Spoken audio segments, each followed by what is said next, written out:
پہنچا مقدسہ عرس حضور اشرف العلماء. مائک پر حضور سیدی قادری میاں صاحب قبلہ مد ظلہ العلی والنورانی. الفاتحة إلى أشرف العلماء.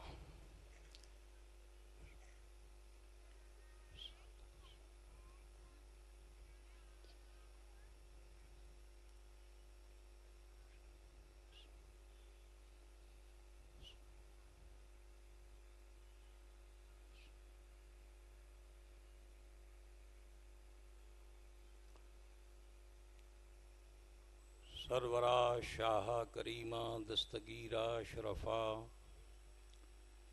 حرمت روح پیمبر یک نظر کن سوئے ماں لی خمسۃ نطفی بہا حر الوباء الحاتمہ المصطفیٰ والمرتضی وابناہما والفاطمہ وصلی اللہ تعالی علی خیر خلقہ ونور عرشہ ومظہر لطفہ محمد وآلہ واصحابہ اجمعین برحمتک یا ارحم الراحمین بحق لا الہ الا اللہ محمد رسول اللہ صلی اللہ تعالی علیہ وآلہ وسلم.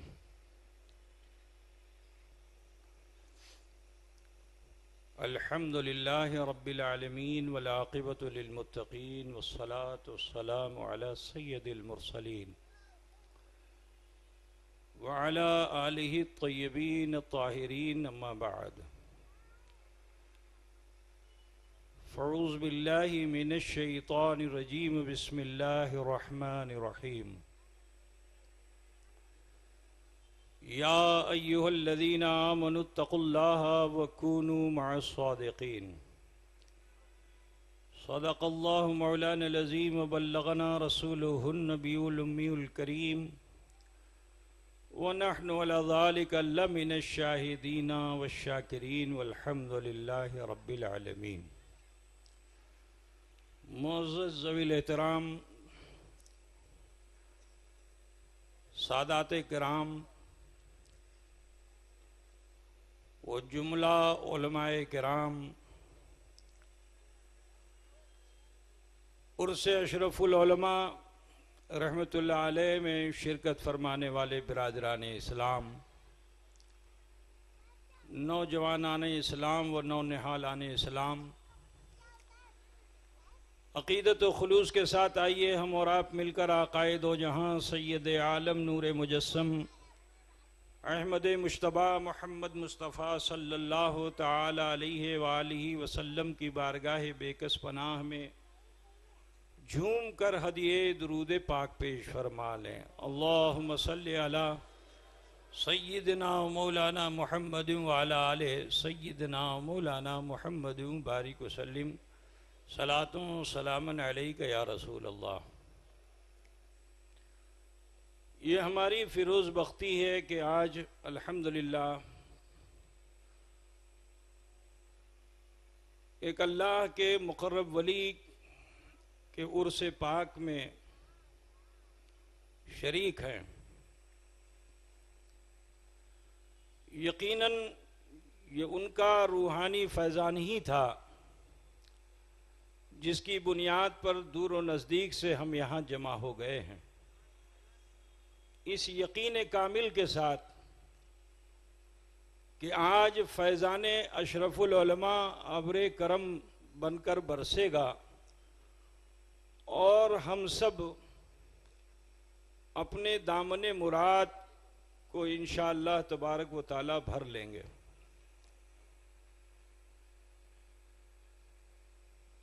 وقت کی قلت دامت گیر ہے، لہذا بہت زیادہ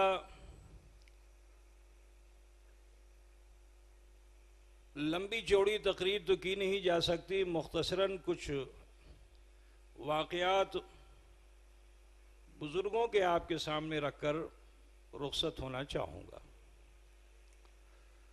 سب سے پہلے تو میں یہ معلوم کرنا چاہتا ہوں کہ اس مجمع میں بہار، اتر پردیش اور کہ کتنے لوگ ہیں، ذرا ہاتھ اٹھا کے بتائیں تو.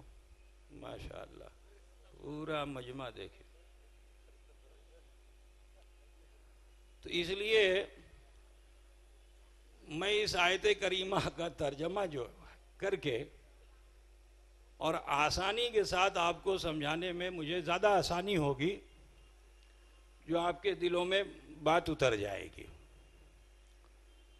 بارہا علماء سے آپ سماعت فرماتے ہیں اس آیت کریمہ پر سیر حاصل خطاب، یا ایھا الذین آمنوا اتقوا اللہ وکونوا مع الصادقین، اے ایمان والو اللہ سے ڈرو اور سچوں کے ساتھ ہو جاؤ۔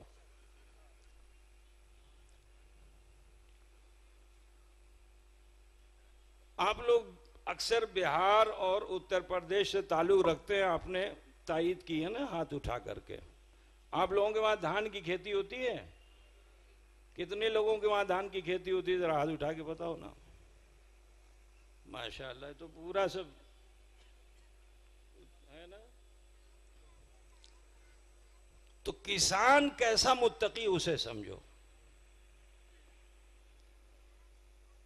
کسان اپنے کھیت میں کبھی دھان کا بیج فوراً نہیں بو دیتا۔ کسان اپنے کھیت میں فوراً دھان کا بیج نہیں بوتا، پہلے وہ کسی کی زمین کو مستعار لیتا ہے۔ اب وہ ندی کے کنارے ہو یا تالاب کے کنارے ہو، سرکاری زمین ہو یا غیر سرکاری زمین ہو۔ آج کل ذرا اس پر احتیاط کیجیے گا، کیونکہ مودی کی نظر اس پہ بھی ہے نا۔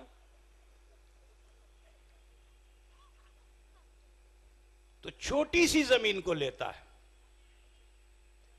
اور اس چھوٹی سی زمین کو لے کر وہاں کچھ عمل کرتا ہے، مٹی کو توڑتا ہے، پھوڑتا ہے، اس کے اندر کی ساری گندگی کو نکالتا ہے، ساری گھاس کو نکالتا ہے، پھر بھی اس کا یقین کامل نہیں ہوتا۔ تو اپنے یقین کو کامل کرنے کے لیے اس زمین میں پانی بھر دیتا ہے۔ پانی بھرنے کے بعد پھر اپنے گھر میں جاتا ہے، اور گھر میں جانے کے بعد اپنی گھر والی سے کہتا ہے کہ بھائی جو بیج 1 سال پہلے تم نے خوب بنا کے سنوار کے اچھی طرح سے رکھا تھا اسے لاؤ۔ اس کی بیوی نکالتی ہے، لیکن فوراً وہ دے نہیں دیتی، اسے سوپ پر رکھتی ہے، جس کو صاف کر کے رکھا تھا، جس میں کوئی گندگی نہیں تھی، کوئی کھرپتوار نہیں تھا، لیکن سال بھر میں اس میں غبار بھی آ گیا، کھرپتوار بھی آ گیا۔ تو اس کی بیوی بھی بڑی متقیہ، اس نے سوپ پر رکھ کر کے جتنا غبار تھا اسے چھاٹ دیا۔ اس کے بعد جب اسے یقین ہو گیا کہ اب اس میں کوئی کھرپتوار نہیں ہے، کوئی پتان نہیں ہے، سب دھان ہے، بیج ہی بیج ہے، اپنے شوہر کو اس نے دے دیا۔ پھر بھی اسے یقین نہیں ہوتا ہے، پانی بھر کر کے اس دھان کو وہاں وہ چھینٹتا ہے، ڈالتا ہے، اس یقین کے ساتھ کہ جو اس بیج کا ہم شکل بے وزن ہوگا وہ پانی پر رہ جائے گا، اور جو وزن والا ہوگا وہ مٹی میں چلا جائے گا۔ ہے نا بھائی، ایسا ہوتا ہے نا؟ آپ لوگ تائید کرتے ہیں، میں کسانی نہیں کرتا لیکن کسانوں کو ضرور دیکھتا ہوں۔ تو مٹی میں چلا گیا، کچھ دنوں کے بعد وہاں سے کوپل نکلی، اس کوپل کو وہ اکھاڑتا ہے، لیکن اس کسان کا تقوی دیکھو کہ اس کے جڑ میں لگی ہوئی مٹی کو جھاڑتا ہے کہ اس کھیت کی مٹی بھی میرے کھیت میں جانے نہ پائے۔ پھر تالاب میں پھر بھی اس کا تقوی ہے کہ تالاب میں پھر اسے ڈبو ڈبو کر کے ایک ایک ذرے کو صاف کرتا ہے تاکہ اس کھیت کی مٹی میرے کھیت میں جانے نہ پائے۔ جب اسے مکمل یقین ہو گیا کہ اب میرا یہ سارا پودا بالکل صحیح ہے، جو میں نے محنت کی ہے یہ میرے عمل کا پودا ہے، اس میں کوئی خرابی نہیں ہے، تو اپنے عمل کے اس کھیت کو پھر سے ایسا ہی کرتا ہے، توڑتا ہے، پھوڑتا ہے مٹی کو، اور اس میں بھی پانی بھر کر کے اس پودے کو جو وہاں سے اس نے اٹھایا تھا لا کر کے کھیت میں جگہ جگہ لگا دیتا ہے۔ ایسا ہی ہوتا ہے نا بھائی میرے؟ آپ لوگ زیادہ جانتے ہیں. لیکن ابھی چند دن گزرے ہی ہیں کہ اس پودے کا ہم شکل ایک نکلتا ہے جو دھان کے پودے سے مماثلت رکھتا ہے، اور اس کی پہچان کسی اور کو نہیں ہے، کسان کو ہے. کسان ہی پہچانتا ہے کہ اس میں دھان کون ہے اور گھاس کون ہے. تو ہر ہفتے وہ کھیت میں جاتا ہے اور وہاں سے اسے اکھاڑتا ہے. ایسا کرتا ہے نا بھائی میرے؟ ایسا کرتا ہے نا؟ جاتا ہے اکھاڑتا ہے. اگر ایسا نہ کرے تو بولو اصل رہے گا؟ ارے بولو بھائی میرے، اصل رہے گا؟ اصل کو بچانے کے لیے فرع کو اکھاڑنا ضروری ہے. فرع کو اکھاڑنا ضروری ہے. کسان کو شوق ہے کہ میرا بچہ پڑھے لکھے. اب کسی کسان نے اپنے بچے کو عروس البلاد بمبئی بھیج دیا. بمبئی میں بچہ آیا پڑھنے کے لیے.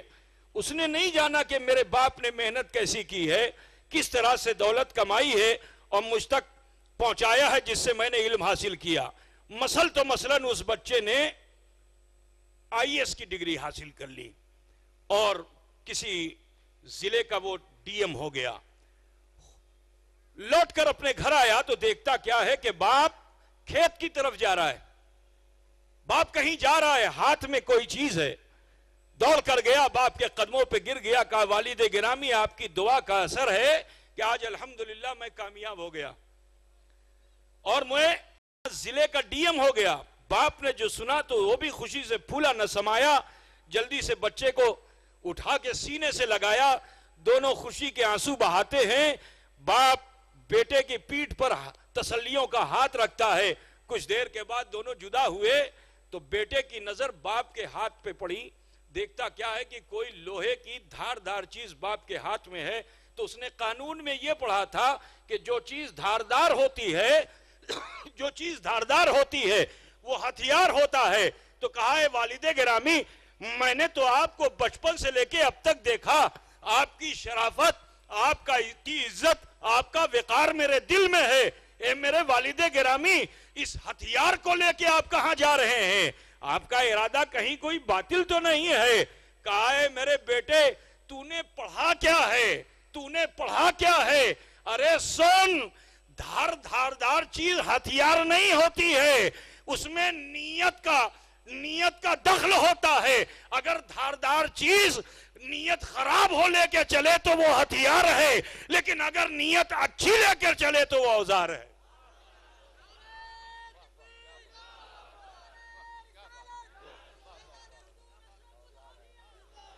تو ہر دھاردار چیز کو ہتھیار مت سمجھو، اس کی نیت کو دیکھو، اس کے ارادے کو دیکھو.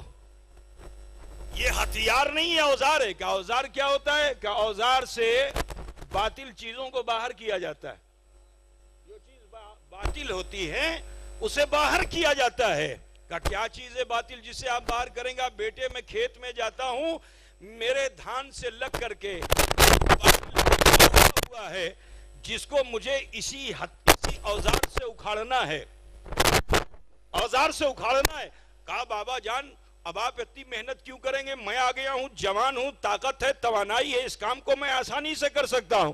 کہا بیٹے دیکھ، اس کام کو کرنے کے لیے کتاب پڑھنے کی ضرورت نہیں ہے. اس کام کو کرنے کے لیے قلم دوات کی ضرورت نہیں ہے. اس کام کو کرنے کے لیے علم اور عقل کی ضرورت نہیں ہے. اس کام کو وہی کر سکتا ہے جس کے ساتھ فضل ہوگا. جس کے ساتھ فضل ہوگا. تو اے بیٹے سن، تو نے میری صحبت کو کبھی اختیار نہیں کیا، کبھی تو نے اس فضل کو حاصل نہیں کیا ہے، تو تیری عقل اس گھاس کو پہچان نہیں سکتی ہے، کیونکہ دونوں ہم شبیہ ہوتے ہیں، دونوں ہم شکل ہوتے ہیں. اس کو پہچاننے کے لیے صحبت کی ضرورت ہوتی ہے. اے میرے بیٹے تو یہ کام نہیں کر سکتا ہے. لیکن بیٹا بھی اکڑ گیا. کہا ہے میرے والد میرے پاس علم بھی ہے اور میرے پاس عقل بھی ہے. یہ دیکھیے سند لے کے آیا ہوں، سب سے بڑی ڈگری لے کر آیا ہوں. تو باپ نے کہا بیٹا دیکھ، ڈگری سے کام نہیں چلنے والا ہے، اس کے لیے صحبت کی ضرورت ہے. تجھے نہیں معلوم کہ اصل کیا ہے اور فرع کیا ہے. کہا ہوتا کیا ہے؟ کہا بیٹا ایک طرح کی گھاس ہوتی ہے. کہا والد گرامی آپ نے تو صرف اپنے کھیت کی گھاس دیکھی ہے، میں نے شہر میں رہ کر اٹلی کی بھی گھاس دیکھی ہے، جرمنی کی بھی گھاس دیکھی ہے، فرانس کی بھی گھاس دیکھی ہے، مجھے معلوم ہے کہ گھاس کسے کہتے ہیں، لائیے یہ کام میں کروں گا۔ غرض کہ باپ نے بیٹے کو اوزار تو دے دیا، کہا بیٹا دیکھ جا تو رہا ہے، کہیں ایسا نہ ہو کہ جا کے تم میری محنت کو برباد کر دے۔ کہا نہیں نہیں، ایسا ہرگز نہیں ہو سکتا۔ غرض کہ باپ نے بیٹے کو اوزار دے دیا، کہا جا بیٹے دیکھ میری محنت برباد مت کرنا۔ بیٹا بھی کھیت کی مینڈ پر پہنچا، بڑی دیر تک غور کرتا رہا، بہت دیر تک سوچتا رہا، بہت دیر تک خیال کرتا رہا اور آنکڑے لگاتا رہا کہ اس میں دھان کون سا ہے، کیونکہ اس نے شہر میں ہر ہری چیز کو گھاس ہی دیکھا تھا جو زمین پہ اگی ہوئی تھی۔ کہا لگتا ہے آخر میں عقل نے فیصلہ کیا کہ میرا بیٹا، میرا باپ بوڑھا ہو چکا ہے، لگتا ہے کہ عمر زیادہ ہونے کی وجہ سے دماغ خراب ہو گیا ہے، یہاں تو کوئی دھان نہیں ہے، سب گھاس ہی گھاس ہے۔ کھیت میں اترا، کہا باپ کے اس کھیت میں جو کچھ بھی باطل اگا ہوا ہے، گھاس اگی ہوئی ہے، اسے اکھاڑ کے باہر کرنا ہے۔ بیٹے نے جا کر کھیت میں پہنچ کر اس اوزار کا استعمال نہ کیا، اپنے ہاتھ کا استعمال کر کے وہ موٹے موٹے جٹے جو لگے ہوئے تھے اسے اکھاڑ کر باہر پھینکنا شروع کر دیا، باہر پھینکنا شروع کر دیا۔ باپ اپنے گھر پہ چارپائی پہ کروٹیں بدل رہا تھا، جب اسے بے چینی بڑھی، بے قرار ہو کر وہ بھی کھیت کی طرف پہنچا، دور سے بیٹے کا عمل جو دیکھا تو چیخ پڑا کہ اے بیٹے ٹھہر جا، تو میری محنت کو برباد کر رہا ہے۔ تو بیٹا بھی سینہ تان کے کھڑا ہوتا ہے اور یہی کہتا ہے کہ بابا ارے میں نے تمہیں آپ کی محنت کو آسان کر دیا۔ تو کہا بیٹا دیکھ میں نے تجھ سے یہی کہا تھا کہ یہ ایسی گھاس ہے کہ اس کو نہ علم سے جانا جا سکتا ہے، نہ عقل سے جانا جا سکتا ہے، صرف بزرگوں کی صحبت کے فضل سے جانا جا سکتا ہے۔ برادران ملت اسلامیہ، تکبیر، نعرہ رسالت، شہزادہ حضور اشرف الاولیاء، عرس حضور اشرف العلماء۔ اسی پس منظر میں سماعت فرما لیجئے کہ یا ایہا الذین آمنوا اتقوا اللہ وکونوا مع الصادقین۔ صرف تقوی حاصل کر لینا کمال نہیں ہے، کمال یہ ہے کہ عقل تو تقوی کی طرف آمادہ کرتی ہے، لیکن یہ تقوی تمہیں گمراہ بھی کر سکتا ہے۔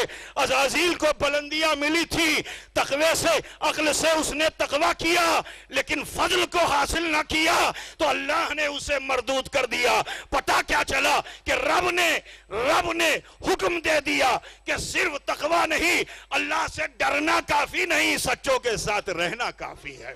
یا ایہا الذین آمنوا اتقوا اللہ وکونوا مع الصادقین۔ بس یہیں سے میں اپنے رخ کو بدل کے بتانا چاہتا ہوں کہ حضور اشرف العلماء جن کے عرس پاک میں ہم آئے ہیں، جنہیں چشتی فیضان حضرت مخدوم علاء الحق والدین گنج نبات ابن اسد لاہوری پنڈوی سے حاصل ہوا، سنو یہ وہ تھے کہ جنہوں نے بچپن سے تقوی اتنا کیا کہ بڑے بڑے متقین اولیاء ان کی بارگاہ میں آتے اور زانوِ ادب تہ کر کے اپنے علم و عمل کی پیاس کو بجھایا کرتے تھے۔ لیکن سنو ایک دن انہیں بھی خیال ہوا کہ میں نے تقوی میں تو کمال حاصل کر لیا، ہر متقی میرے سامنے زانوِ ادب ہو گیا، لیکن رب کا فرمان ہے سچوں کے ساتھ ہو جاؤ، سچوں کے ساتھ ہو جاؤ۔ تو پتہ کیا چلا کہ شیخ علاء الحق پنڈوی نے سچوں کے ساتھ ہونے کے لیے اولیوں کا ٹیسٹ لینا شروع کر دیا۔ کہا جو مجھ سے زیادہ باکمال ہوگا میں اسی کے دامن سے وابستہ ہو جاؤں گا، میں اسی کے دامن سے لگ جاؤں گا۔ اب جو ولی آئے اس کی ولایت کو سلب کر لے، جو ولی آئے اس کی ولایت کو سلب، حتیٰ کہ تمام اولیاء حضرت نظام الدین اولیاء کی بارگاہ میں حاضر ہوئے۔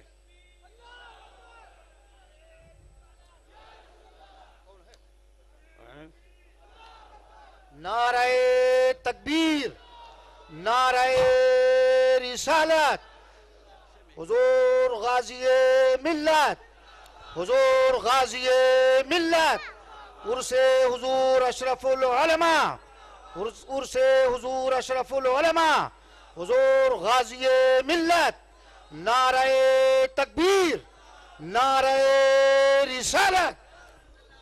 تشریف رکھیے آپ حضرات، بیٹھ جائیے۔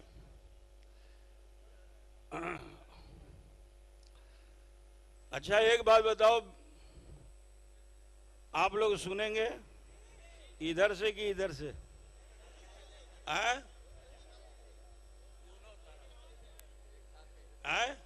اب سننے کے لیے تو دو کان کی ضرورت ہے نا. اب یہاں تو اشرف الانبیاء کی کانیں ہیں. اشرف الانبیاء کی کانیں سمجھ، تم لوگ دکانیں سمجھتے ہو، کانیں نہیں سمجھتے ہو، ہے نا. کان کہتے ہیں خزانے کو، ہے نا. بات سمجھ میں آ رہی ہے کہ نہیں آ رہی ہے؟ سب میں نے جان لیا لوگ ہیں کہاں کے، تو زیادہ فصاحت و بلاغت کی ضرورت نہیں ہے.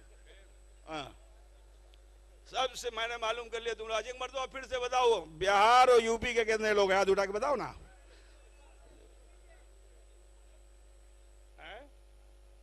ہاتھ نیچے کر لو، ہاتھ نیچے کر لو. میں زیادہ دیر آپ کا نہیں لوں گا کہ جب نعرہ تکبیر، نعرہ رسالت، حضور سید المشایخ شہزادہ حضور اشرف العلماء، جانشین حضور اشرف العلماء. بیٹھ جاؤ بھیا، بیٹھ جاؤ. اور کوئی بچا ہے؟ ہاں ابھی ہے. رات کا وقت ہے تو کمر کی ضرورت ہے نا.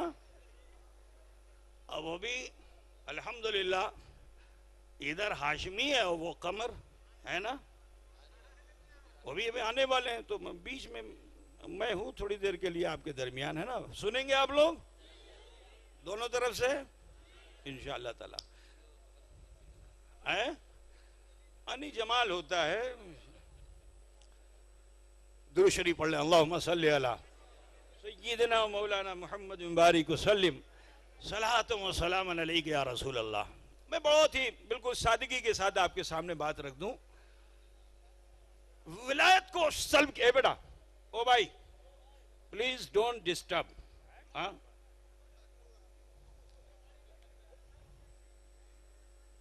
آپ لوگ سنائیں گے یا میں سناؤں؟ ارے بولو نا بھائی میرے، آپ لوگ سنائیں گے یا میں سناؤں؟ تو اس لیے آپ لوگ سننے کے لیے تیار رہیے نا، سنانے میں مت لگیے. اگر سنانے میں لگ جائیں گے تو سننا مشکل ہو جائے گا، ہے نا. بہت سے لوگ سنانے میں لگے ہوئے ہیں، اسی لیے وہ اہل سننا نہیں ہے. سمجھ رہے ہو نا؟ کہ بہت سے لوگ سنانے میں لگے وہ اہل سننا نہیں ہے. ٹھیک ہے نا. تو لہٰذا آپ سننے میں لگیے تاکہ سننی رہے، ہے نا. تو ولایت کو سلب کر لیا، بارگاہ نظام الدین اولیاء میں حاضر ہوئے. حضور جو دیا تھا وہ لے لیا، کھا گیا. ابھی بتایا نا حضرت نے بنگال بہار کی زبان کیسی ہے. کھا گیا. کون کھا گیا؟ بنگال کا شیر تھا، کھا گیا. ولایت کو کھا لیا. اچھا ولایت کو کھا لیا. مجمع میں تمام خلفاء مریدین بیٹھے ہوئے تھے. حضرت کی نگاہ انتخاب حضرت شیخ عثمان اخی سراج پہ ہوئی. فرمایا بھائی کیا آپ بھی نہیں؟ عرض کیا حضور اگر آگ کے دریا سے گزرنے کا حکم دیں تو آپ کا یہ غلام گزر کے دکھا دے گا. کہا تو پھر جاؤ. زبان کا جاننا بہت ضروری ہوتا ہے. ابھی دیکھیں دارالعلوم محمدیہ کے بچوں نے آپ کو ایک نمونہ دکھایا کہ زبان کی اہمیت کیا ہے نا. تو حضرت اخی سراج آئین ہند وہ تھے کہ جو بنگلہ زبان سے بھی واقف تھے. تو مدرسے میں پڑھنا خالی ہے نہیں کہ اردو عربی جانو، اور بھی زبانوں کا جاننا ضروری ہے. حضرت اخی سراج آئین ہند بنگلہ زبان سے واقف تھے، انہی کو بھیجا. کیا حضرت علاء الحق پنڈوی فارسی نہیں جانتے تھے؟ کیا علاء الحق پنڈوی عربی نہیں جانتے تھے؟ فارسی بھی جانتے تھے، عربی بھی جانتے تھے. لیکن ایسے کو کیوں منتخب کیا جو بنگلہ بھی جانے؟ اس لیے تاکہ صاحب لسان کو سمجھانے میں آسانی ہو.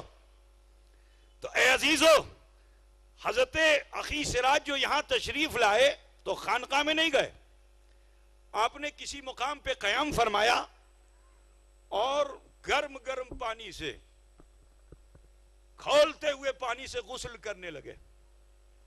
ایک ہی دن میں، بزرگوں کا عجب معاملہ ہے، ایک ہی دن میں پرچار ہو گیا یہ کیسے اللہ کے مقرب ولی کو سچوں کے ساتھ رہنے والا وہ ہے کہ جو آنکھ کے دریا سے بھی گزر جاتا ہے تو کھولتا ہوا پانی ہے، کھولتے ہوئے پانی سے غسل کرتے ہیں مگر ان کو کچھ ہوتا نہیں ہے۔ شیخ علاء الحق پنڈوی کو جو پتا چلا کہ لگتا ہے انہی کی بارگاہ میں چلتا ہوں، انہی کے دامن سے وابستہ ہو جاؤں گا، تو حضرت شیخ علاء الحق پنڈوی شیر پر سوار ہو کر اپنی ہیبت، کیونکہ پورے ہند میں شیخ علاء الحق پنڈوی کا چرچا تھا، تمام اولیاء آپ کی ولایت سے خوفزدہ تھے۔ عزیزان گرامی، شیر پر سوار ہو کر کے حضرت علاء الحق پنڈوی اخی پاک کی طرف چلے۔ اب جو قریب پہنچے تو حضرت اخی پاک شیخ عثمان اخی سراج آئین ہند نے جو آتے ہوئے دیکھا تو کود کر دیوار پہ چڑھ گئے۔ لوگوں نے یہ سمجھا کہ علاء الحق پنڈوی کی ہیبت سے خوفزدہ ہو گئے ہیں، ہیبت زدہ ہو گئے ہیں میرے عزیز، لیکن معاملہ کچھ اور تھا۔ حضرت اخی پاک دیوار پہ چڑھے، جب قریب ہوئے علاء الحق پنڈوی تو آپ نے دیوار کو ایڑ لگائی، دیوار کو ایڑ لگانا تھا کہ وہ تیز رفتاری سے آگے بڑھنے لگی۔ حضرت اخی پاک نے جو یہ عمل فرمایا تو شیخ علاء الحق پنڈوی شیر کی سواری سے اترتے ہیں اور قدم اخی پاک پہ اپنی جبین عقیدت کو پیش کر دیتے ہیں، کہا حضور میں نے تو اس سواری کو منتخب کیا تھا جس میں چلنے کی صلاحیت تھی، لیکن آپ تو ایسے اللہ کے مقرب ولی ہیں کہ آپ نے اس سواری کو منتخب کیا جس میں چلنے کی صلاحیت نہیں تھی۔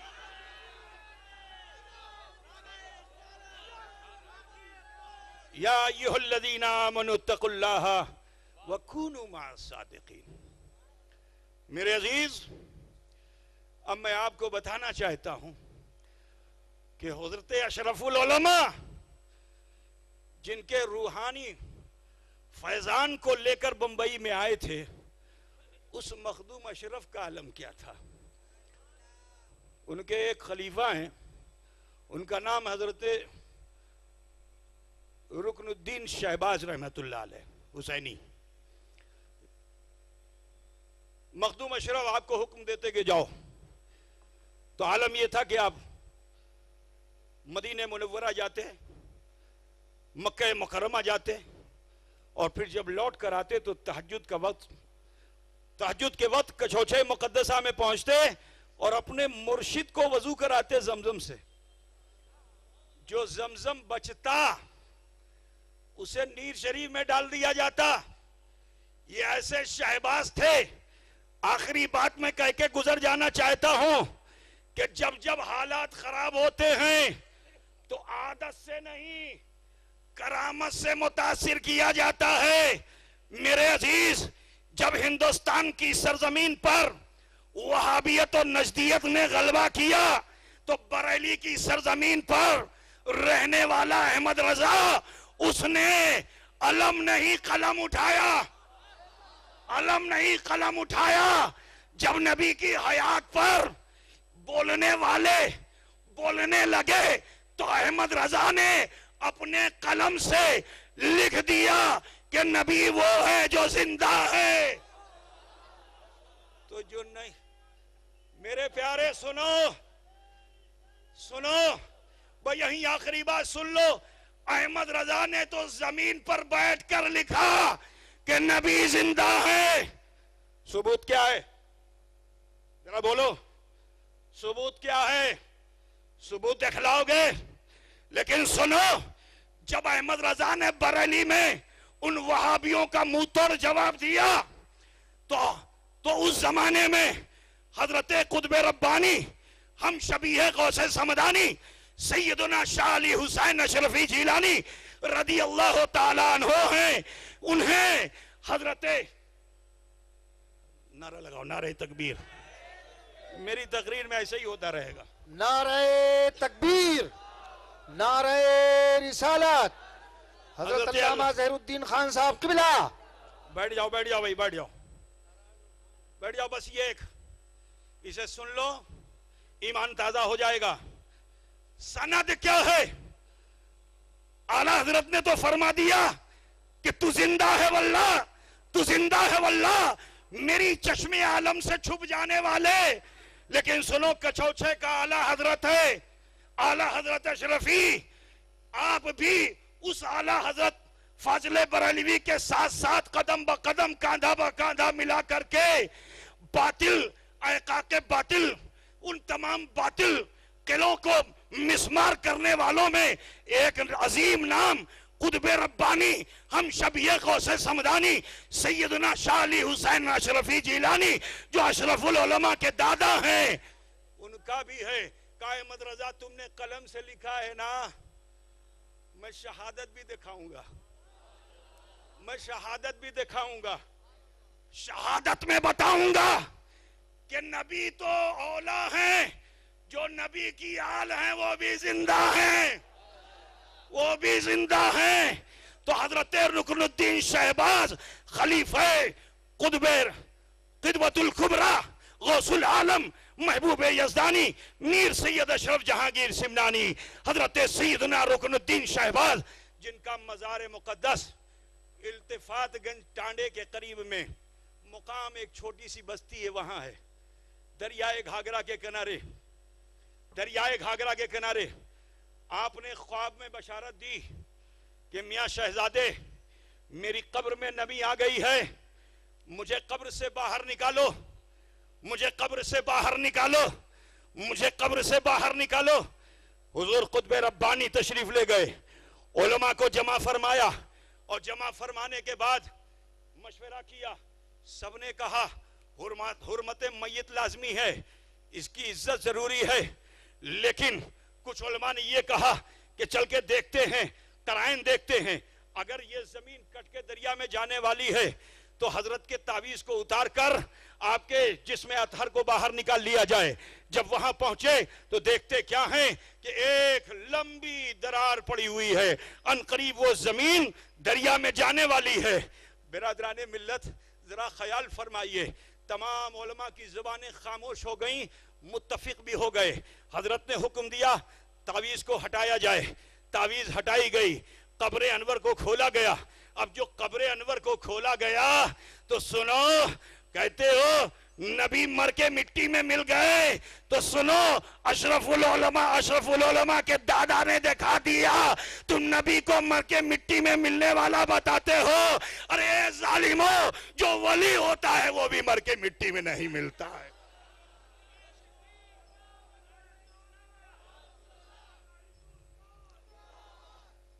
تو احمد رضا نے قلم سے بتایا، احمد رضا نے تحریر سے بتایا، اور حضور اعلیٰ حضرت اشرفی میاں نے ذات پرتنویر سے بتایا۔ قبر کو کھدوایا گیا، لاشہ مبارک نکلا، جسم اطہر کو باہر کیا گیا تو آپ کے لب مبارک بڑھے ہوئے تھے، حد سے زیادہ تھا، اسے ترشوایا گیا، ناخن کو ترشوایا گیا۔ آپ کے جسم میں جو ناخن تراشنے میں ناخن تراش لگ گیا تو خون کے فوارے بھی نکلنے لگے۔ آپ نے نماز جنازہ پڑھائی اور تھوڑی دور پہ ایک باغیچہ، اسی باغیچے میں آپ کو دفن کرایا گیا۔ تو میرے عزیز ذرا خیال کرو کہ یہ صحبت اولیاء کا صرف متقی ہوتے نہیں ہوتا، یہ سچوں کی صحبت میں رہنے کا اثر تھا کہ جو زمین پر تھا اس نے بھی اعلان کر دیا، قرآن و حدیث کی روشنی میں اعلان کر دیا، لیکن نہ ماننے والوں کو حضور قطب ربانی نے بتا دیا۔ یہ قطب ربانی تو وہ ہیں کہ ہر کافر کو سبق دیتے ہیں، اب جس کے قلب پہ مہر لگ گئی ہو وہ لوٹنے والا نہیں ہے۔ میرے عزیز حضور قطب ربانی، حضور جد امجد حضرت اشرف العلماء حضور اشرفی میاں رحمت اللہ علیہ وہ ہیں کہ اگر کافر مومن کو پریشان کرے تو حضرت فرمائے مجھے میری چارپائی کو اٹھاؤ، میری چارپائی کو اٹھاؤ اور اس آبادی میں گھماؤ، میرے عزیز وہ مشرک تھا لیکن قلب پہ تالا نہیں لگا تھا، ان مشرکوں کے قلب پہ تالا نہیں لگا تھا۔ جب یہ چارپائی گھمائی گئی، جب اس کا جلوس نکالا گیا تو اس آبادی کے جتنے کافر تھے سب کے سب پیچھے پیچھے آئے۔ جب چارپائی رکھی گئی تو سب نے قدم اعلیٰ حضرت پہ اپنی جبین عقیدت نثار کر کے پڑھ لیا تھا کلمہ لا الہ الا اللہ محمد رسول۔ برادران ملت، لیکن جس کے قلب پہ مہر لگ جائے، جس کے قلب پہ مہر لگ جائے وہ سدھرنے والا نہیں ہے۔ بات سمجھ رہے ہیں نا آپ لوگ؟ کیونکہ وہ خالی اپنے متقی ہونے کا اظہار کر رہا ہے۔ تو ایسے لوگ کے جو ظاہری طور پر صرف تقوی اختیار کرتے ہیں، سچوں کی صحبت نہیں اختیار کرتے، وہ جان لیں انہیں دنیا میں بھی ذلیل و رسوا ہونا ہے، کل عقبہ میں بھی ذلیل و رسوا ہونا ہے۔ میرے عزیز، ہم سنی مسلمان ہیں، سچوں سے ہم عقیدت رکھتے ہیں، سچوں سے محبت رکھتے ہیں، سچوں سے مودت رکھتے ہیں۔ انشاءاللہ اس دنیا میں بھی ہم عزت کے ساتھ رہیں گے، کل عقبہ میں بھی ہم عزت کے ساتھ رہیں گے۔ ہو سکتا ہے اس مجمع میں کوئی ایسا ہو کہ جس کے قلب پہ مہر نہ لگی ہو لیکن دھوکے بازوں کے چکر میں آ گیا ہو، تو کتنا اچھا ہوتا کہ ہم سب بھی توبہ کرتے ہیں، وہ بھی صدق دل سے توبہ کر لے اور سچا سنی مسلمان بن کے تقوی اختیار کرے اور صادقین کی جماعت میں آ جائے۔ تو لہذا عرس کا معمول یہی ہے۔ عرس خالی چادر گاگر سے نہیں ہے، عرس اس لیے کرایا جاتا ہے تاکہ صاحب عرس کی زندگی کا کچھ حصہ ہم عرس میں آ کے حاصل کر سکیں۔ تو لہٰذا ہم اور آپ عرس میں آئے ہیں، اپنے بھی آئے ہیں، غیار بھی آئے ہیں۔ اللہ کرے کہ یہاں کوئی غیر نہ ہو، سب پہ رب اور میرے مصطفیٰ کی خیر بھی ہو۔ اللہ تعالیٰ سب کو خیر بنا دے۔ برادران اسلام، لہٰذا میں چاہوں گا کہ خانقاہ کی تہذیب یہ ہے کہ ہر خانقاہ میں، چاہے وہ چشتی خانقاہ ہو، چاہے وہ نقشبندی خانقاہ ہو، چاہے وہ سہروردی خانقاہ ہو، چاہے وہ قادری خانقاہ ہو، اس سے لگی ہوئی جتنی بھی خانقاہیں، پہلا درس مراقبے کا ہے، دوسرا درس محاسبے کا ہے۔ ان دونوں درس کو جو لوگ حاصل کر لیتے ہیں وہ کامیاب ہو جاتے ہیں۔ آج میں چاہتا ہوں کہ اسے صرف کھڑک نہ کہا جائے، بلکہ اس کھڑک پہ تم کڑک ہو جاؤ۔ سمجھ رہے ہو نا؟ سنی کڑک ہو جاؤ، اور کڑک سنی ہونے کے لیے توبہ و استغفار کی ضرورت ہے۔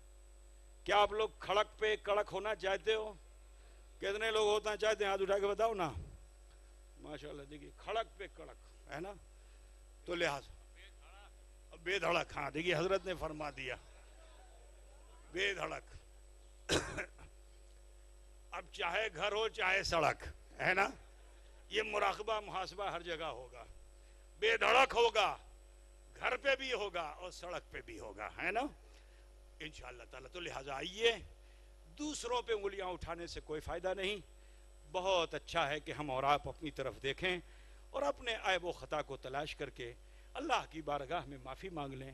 وہ غفار ہے، غفور ہے، ہمارے آپ سب کے چھوٹے بڑے گناہوں کو معاف فرمانے والا۔ لہٰذا یہ خانقاہی طریقہ آپ سب اختیار کریں۔ تھوڑی دیر کے لیے اپنے ہاتھوں کو ناف پہ باندھ لیں۔ یہ ناف پہ باندھنا ضرور سیکھیں، ہے نا، اور سروں کو جھکا کر دل کے آئینے میں جھانک کر دیکھیں، میرا بچپن کیسا، میری جوانی کیسی، میرا بڑھاپا کیسا، اب تک کی زندگی پر نظر ڈالیں۔ اگر کوئی خطا، بھول، گناہ سرزد ہوئے تو اسے اکٹھا کر کے ارحم الراحمین کی بارگاہ میں پیش کر دیں۔ وہ غفور الرحیم ہے، ہمارے آپ سب کے گناہ و خطا کو معاف فرمانے والا۔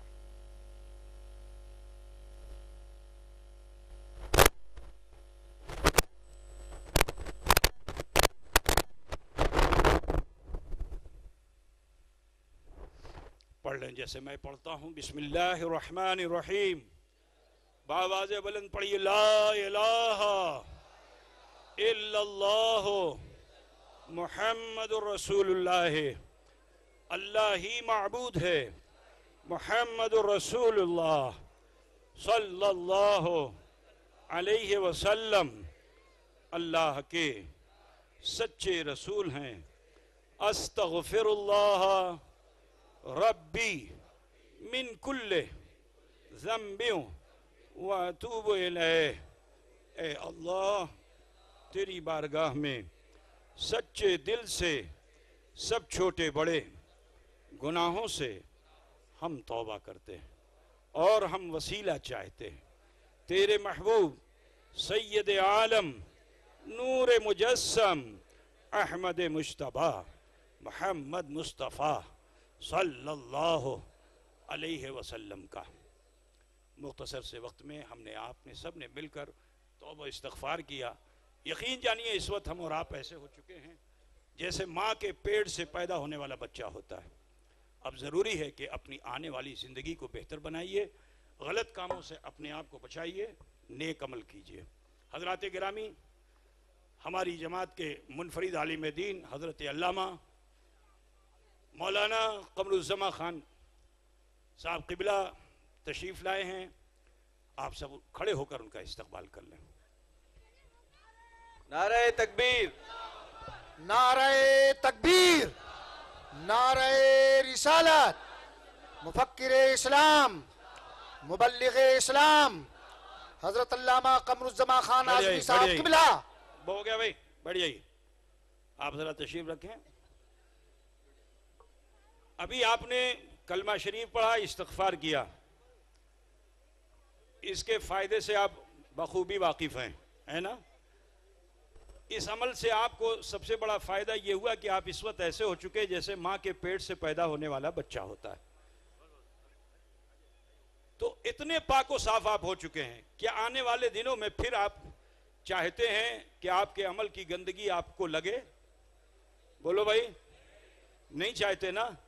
تو میں آپ سے گزارش کروں گا کہ آج آپ کو جو تربیت دی گئی، اس تربیت پہ روزانہ 2-5 منٹ عمل کیجئے، 2-5 منٹ آپ غور کیجئے، عمل کیجئے، اور اسی طرح سے مراقبہ و محاسبہ کیجئے۔ ایسا کرنے میں آپ کو کوئی تکلیف ہوگی؟ کتنے لوگ روزانہ اپنی مرضی سے یہ عمل کرنا پسند کرتے ہیں؟ ہاتھ اٹھا کے بتا دیں۔ ماشاءاللہ، اگر آپ نے ایسا روزانہ کیا تو میرا یقین یہ کہتا ہے کہ انشاءاللہ تعالی بڑی آسانی کے ساتھ جنت آپ کو مل جائے گی۔ یہ یقین اس لیے ہے کیونکہ حضور نے فرما دیا، کثرت استغفار کرنے والا آسانی سے جنت میں جائے گا۔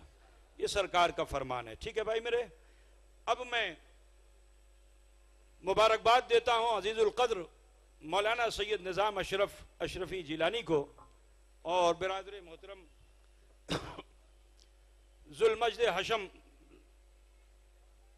سید خالد اشرف اشرفی جیلانی کو، کہ جنہوں نے 12-13 سالوں کی اس مدت میں، یہ غالباً 13واں عرس ہے، 13 سال کی مدت میں بڑی محنت کے ساتھ حضور اشرف العلماء علیہ رحمت الرضوان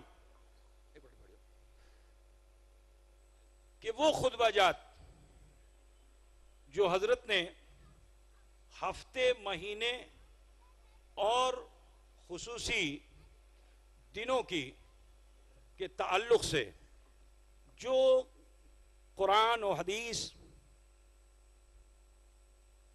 کی روشنی میں آپ نے خطبہ مسجد زکریا میں دیا، جو بڑے خستہ حال میں تھا،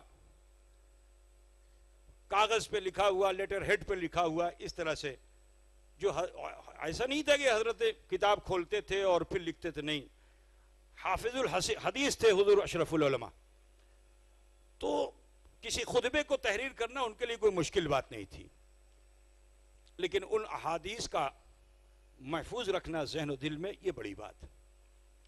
تو حضور اشرف العلماء اسے تحریر فرماتے، تو وہ بھی صرف وہ کوڈ ہوتا تھا، کوڈ جس کو وہ خود ہی سمجھتے تھے، دوسرا اس پرچے کو دیکھے تو بڑا بے چین ہوگا کہ حضرت نے لکھا کیا ہے، کیونکہ جگہ جگہ الاخری لکھا ہوا، حدیث لکھا الاخری، آیت لکھی الاخری، اس طرح سے حضرت نے کیا۔